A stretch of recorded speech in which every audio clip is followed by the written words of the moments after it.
Ang iba pa pong batayan ng mga juror po sa paghusga, yung body language po.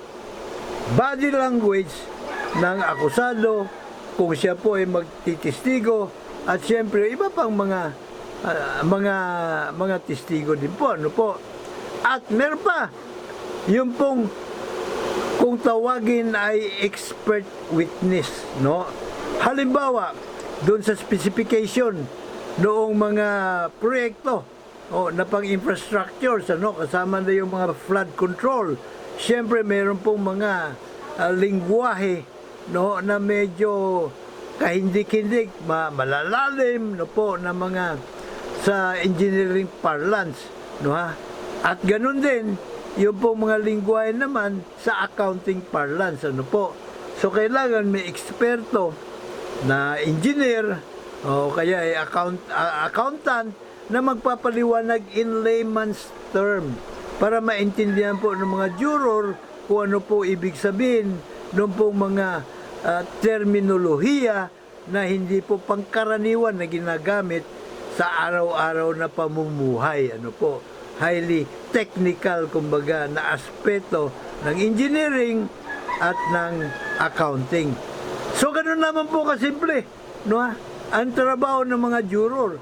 Kaya hindi po problema kahit wala pong matayog na pinag-aralan ang juror o malalim na kaalaman sa batas, sapagkat ipapaliwanag din po ng judge kung ano po ang mga batas na maaring nilabag.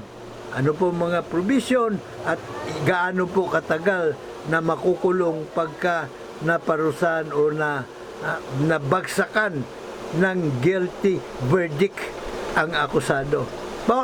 Sila po hamon natin kay Senador Lacson, sa lahat ng mga senadores at lahat ng mga mababatas, kasama na yung mga party list group, ano ho,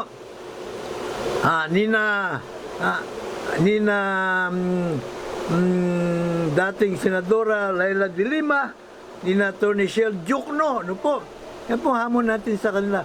Put your money where your mouth is.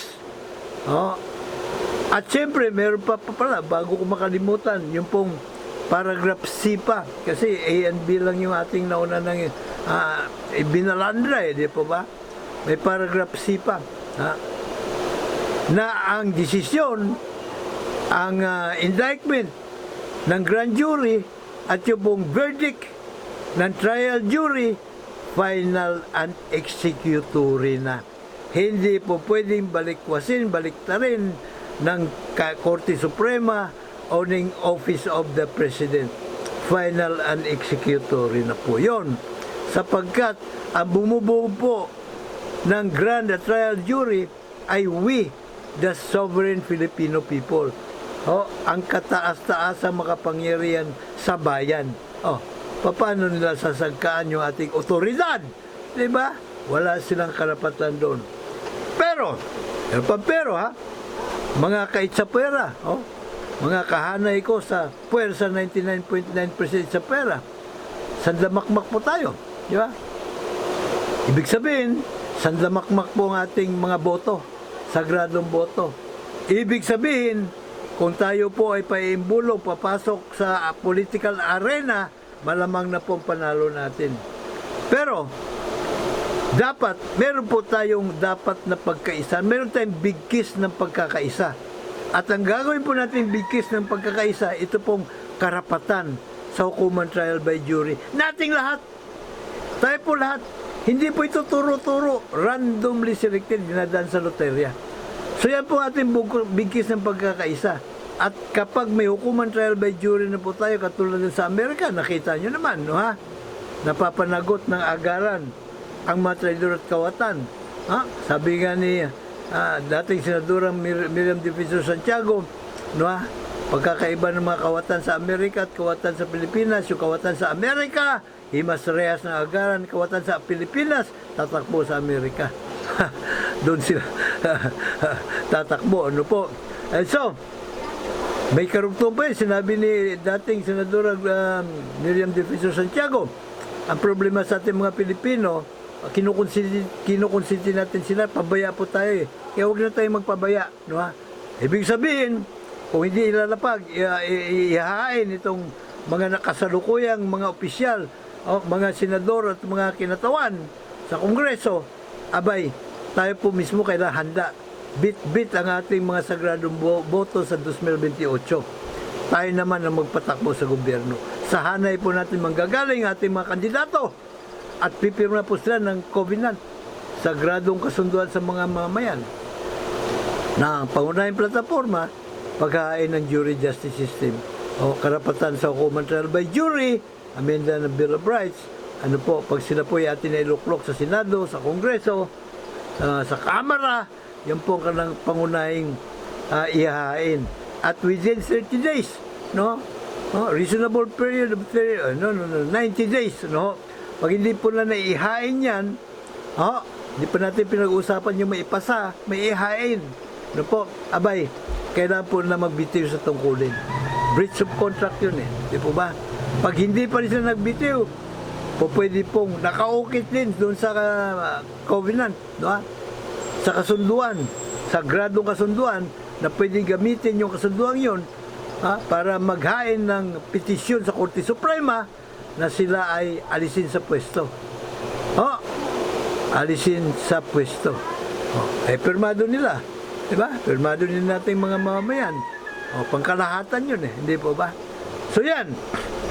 Handa po dapat tayo na pumalawat sa political arena. Sa mahaba na pong panahon, ala po tayong nagawa kundi ang tanggapin na lang, tumanggap ng pambababoy na pangyuyurak sa ating mga karapatan, pang-aabuso, pagnanakaw sa kabambayan. Panahon na para tayo po'y manindigan din para sa ating mga sarili, sa kasalukuyang henerasyon, at para sa mga etsapwera sa darating pa nating mga salinlahi. Hanggang sa ating mga apuhan till His kingdom come. Kaya dito po tayo dapat na magkaisa. No? Magkaisa, batay sa bigkis ng pagkakaisa. Ang pagkakaroon po natin ng karapatan bilang mga juror sa hukuman trial by jury na siya pong salbasyon ng ating nasyon. Hanggang sa susunod na episode, ako pa rin po inyo lagi nakandang maglingkod. Mr. Juror, Dr. Sixto Kitkilatis Lagari po lamang, PhD Public Administration Honoris Causa. Huwag pong kalimutan, huwag kaligtaan na i-like po ito at i-share at mag-subscribe dito po sa ating Juror Advocacy Channel, na Mr. Juror Cruzada kontra Kurakot. Gawin po natin ito, hindi lamang po para sa ating mga sarili, bagkos para po sa ating mga susunod pang salinlahi kayong manggi till His kingdom come. May God bless us all. May God bless Philippines. Hanggang sa susunod na episode.